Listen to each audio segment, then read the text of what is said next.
अनंत अनंत परम सिद्ध भगवंतों की, देवादिदेव एकाचराट श्री आदिनाथ भगवान की, संत शिरोमणि आचार्य भगवान विद्यासागर जी महामुंडराज की, गणाचार्य भगवान विराग सागर जी महाराज की, पट्टाचार्य गुरुवर विशुद्ध सागर जी मुंडराज की, पूज्य भगवान प्रमाण सागर जी महामुंडराज की, मंच पर विराजित समस्त मुनिराजों की, पूज्य मुनिवर श्री आदित्य सागर जी महाराज की, समस्त मुनि संघ की।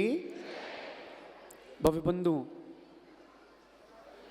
शब्दों को कहना कठिन नहीं है, लेकिन जब किसी बड़े व्यक्तित्व के लिए शब्दों का प्रयोग किया जाता है तब उनको कहना बड़ा कठिन हो जाता है। आज हम सबके बीच में आचार्य भगवान नहीं है और ये बात निश्चित है कि हम भी नहीं रहेंगे। तो ये दुनिया है, यहाँ व्यक्ति तो आएंगे जाएंगे, लेकिन जिसका व्यक्तित्व महान है बस वही रह पाएगा। आज हमारे बीच में आचार्य भगवान का व्यक्ति नहीं है, लेकिन उनका व्यक्तित्व और उनके व्यक्तित्व की सुगंध भारत के बच्चे बच्चे के अंदर है। ये मैं आपसे इसलिए कह रहा हूं क्योंकि जो उनका मायका था वो हमारा भी मायका है। जहां हमारा जन्म हुआ उस स्थान को आचार्य भगवान बड़ा प्रिय है। जबलपुर, वो कहती हैं जबरपुर, और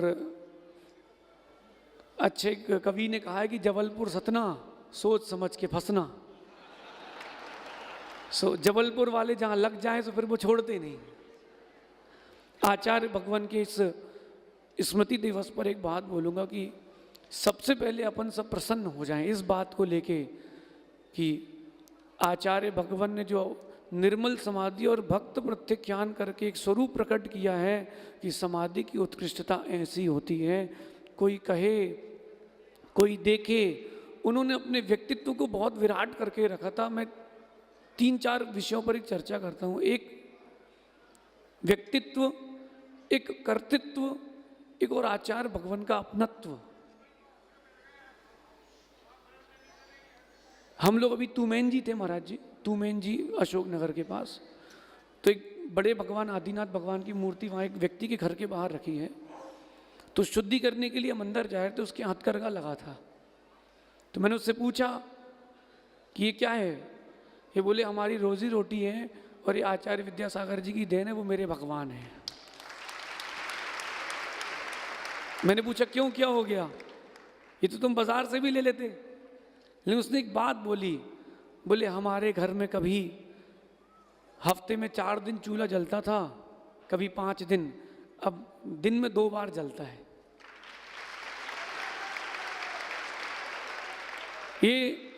ये उनका अपनत्व था। ध्यान रखना, जो बड़ा व्यक्ति होता है ना वो बहुत दूर तक संदेश भेजता है। सूरज बहुत दूर है लेकिन गर्मी बाहर वालों तक पहुंच रही है, और हवा, ठंडी हवा भी अभी यहाँ तक आ रही है। बड़े व्यक्तित्व जो होते हैं वो चीज़ें अपनी दूर तक पहुंचाते, प्रसारित करते हैं। तो आचार्य भगवान का जो व्यक्तित्व था, सबसे पहली बात कि वो अहिंसा से जुड़ा था। ये जैन लोग बहुत चालू हैं, जहाँ काम सिद्ध हो वहीं जाते हैं। आप सिद्ध ये बात समझना। और साधु जो होते हैं जहाँ अहिंसा पले वहीं जाते हैं। इसलिए आचार्य भगवान घूमे पूरे भारत में, लेकिन रुके जाके एमपी में। आचार्य भगवान के व्यक्तित्व में 2 बातें और थी। एक स्वात्म लीन था और एक स्वात्म हितार्थ था। जो आचार्य श्री की स्वात्म लीनता थी, जिसने देखा होगा वो समझता है। मेन्यू पढ़ने वाले को कभी स्वाद नहीं आता। महाराज जी, ये लोग होटल जाते हैं ना तो मेन्यू पढ़ते हैं, तो मेन्यू पढ़ने वाले को कभी स्वाद नहीं आता। वो जो ऑर्डर करता है उसको स्वाद आता है। तो आप लोग सब मेन्यू वाले हो, देख के जाते हो।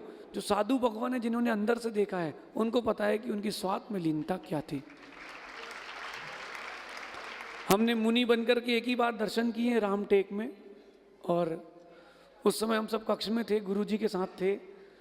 और 5 व्रतों की भावना के ऊपर आचार्य श्री ने हम लोगों को 20 मिनट का संबोधन दिया था। वो चिंतन और वो मनन और उनकी स्वात्मलीनता का स्पर्श उस समय हमने किया था और उनकी सारी क्रियाएं स्वात्म हितार्थ थी। और आचार्य श्री के ये तो हो गया व्यक्तित्व। कर्तृत्व जो आप लोगों ने देखा है वो बहुत छोटा है। आचार्य भगवान ने ऐसे ऐसे ग्रंथों की रचना की है कि आने वाली पीढ़ी उनको गद्दियों में रख के बाँचेगी। एक आचार्य श्री का ग्रंथ है धीवरोदय। महाराज जी उसकी प्रति छपी नहीं थी, हस्तलिखित प्रति मिली थी हमको, अब छप गई है। और उसको सबसे पहले ताड़पत्र में करा कर के हमने फिर उसको सुरक्षित करवाया, क्योंकि जो चीज़ें कीमती हों उनको बड़ा सजो के रखना पड़ता है। आचार्य भगवान का ग्रंथ लेखन, उनके कर्तृत्व की बात कर रहा हूँ, उनका ग्रंथ लेखन, उनका जन कल्याण का भाव और दीक्षा शिक्षा, ये उनका कर्तृत्व था। मेरे मन में कई बार एक बात आई कि सारे आचार्य परमेश्वरी 36 ही मूल गुणों का पालन करते हैं, लेकिन आचार्य भगवान विद्यासागर जी में कुछ विशेष क्या था? उनके साथ बहुत सारे लोगों की साधना जुड़ी थी, उनके साथ बहुत सारे लोगों की आराधना जुड़ी थी। तो उन सारी साधकों का, उन सारे आराधकों का 1/6 पुण्य भी उनके खाते में जाता था, इसलिए उनके पास विशेषता थी। अब बात करता हूँ अपनत्व की, तो आचार्य भगवान का जो जीव दया के प्रति अपनत्व था, अगर कोई समझ लेता तो क्या बात थी। चाहे जबलपुर का दयोदय हो या बीनावाड़ा की गौशाला हो, हर प्राणी की दुआ उनको लगी है। हर प्राणी की दुआ उनको लगी है। ऐसे बड़ी इमारत नहीं बनती, नींव मजबूत होना चाहिए। और अभी हम लोग जीवंदर चरित्र पढ़ रहे थे, उसमें आया कि एक यक्ष जो स्वान का जीव था, वो यक्ष उनसे प्रसन्न हो गया और पूरे जीवन भर उनकी सेवा में लगा रहा। आप ध्यान रखना, ये जो तिर्यंच है ना, मनुष्य तो कहो फिर भी पलट जाए, लेकिन तिर्यंचों की भावना नहीं पलटती। ये आचार्य भगवान का व्यक्तित्व, अपनत्व, और भारत को उन्होंने एक संदेश दिया कि आधुनिकता से हट करके आध्यात्मिकता की ओर कैसे आया जाए।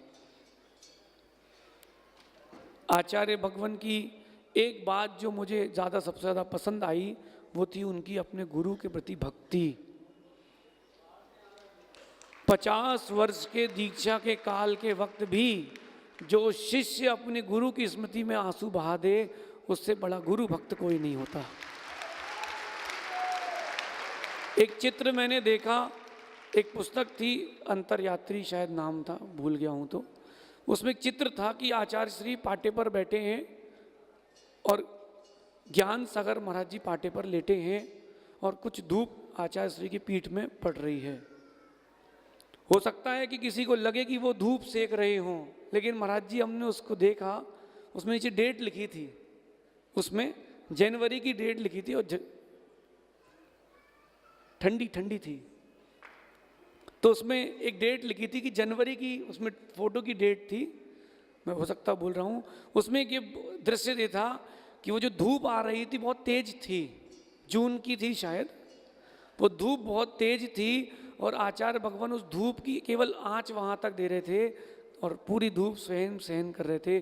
जो शिष्य गुरु के लिए सहन करता है, वही शिष्य ऊंचाइयों को छूता है। इसलिए उनका अपने गुरु के प्रति समर्पण, आचार्य भगवान का जिनवाणी के प्रति समर्पण, अहिंसा के प्रति समर्पण और देश के प्रति समर्पण, ये हम सब के लिए अनुकरणीय है। एक बात बोलकर के अपनी बात को विराम देता हूँ। कई बार लोग कहते हैं कि अब आचार्य श्री नहीं रहेंगे, अब आचार्य श्री नहीं रहे। अरे ये मत बोलो, गुरुवर हमको अब तो नहीं मिलेंगे, जब तुम दिल पर हाथ रखोगे गुरुवर वहीं मिलेंगे। बोले आचार्य भगवान विद्यासागर जी महामुनिराज की